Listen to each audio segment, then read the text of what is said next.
Cinema రంగానికి ఏదైతే తలెత్తినటువంటి విభేదం ఫెడరేషన్కిను తర్వాత నిర్మాతలకి మధ్య తలెత్తినటువంటి వివాదం పరిష్కారమైంది. ఇంతకుముందే చెప్పుకున్నాం. ముందు బెదిరేసేటటువంటి ప్రయత్నం చేశారు. ఆ బెదిరింపులకే తల ఒగ్గారా ఫెడరేషన్ వాళ్ళు. లేకపోతే ఎందుకంటే మొత్తం 30% వేతనాలు పెంచాలన్నటువంటిది వాళ్ళ డిమాండ్ అయితే నేను అప్పుడే చెప్పాను. ఒక 15% అంటే వాళ్ళు 30% అన్నప్పుడు 5-10% దగ్గరను వీళ్ళు కాంప్రమైజ్ అవుతారనుకుంటా అన్నటువంటిది.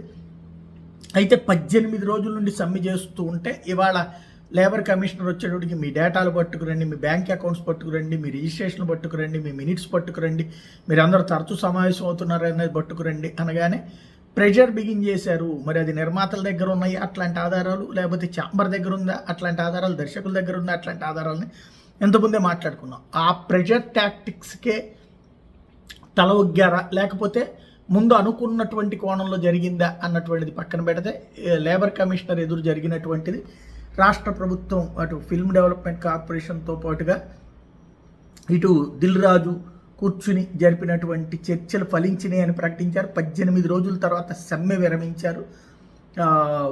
3 దశల్లో శాలరీస్ పెంచేటట్టు ఒకేసారి 30% కాకుండా అన్నటువంటి ఒక ఒప్పందానికి వచ్చారు. దీంతో సమ్మె విరమిస్తున్నట్టు ప్రకటించారు. రేపటి నుంచి షూటింగులు యథాతథంగా జరగబోతున్నాయి.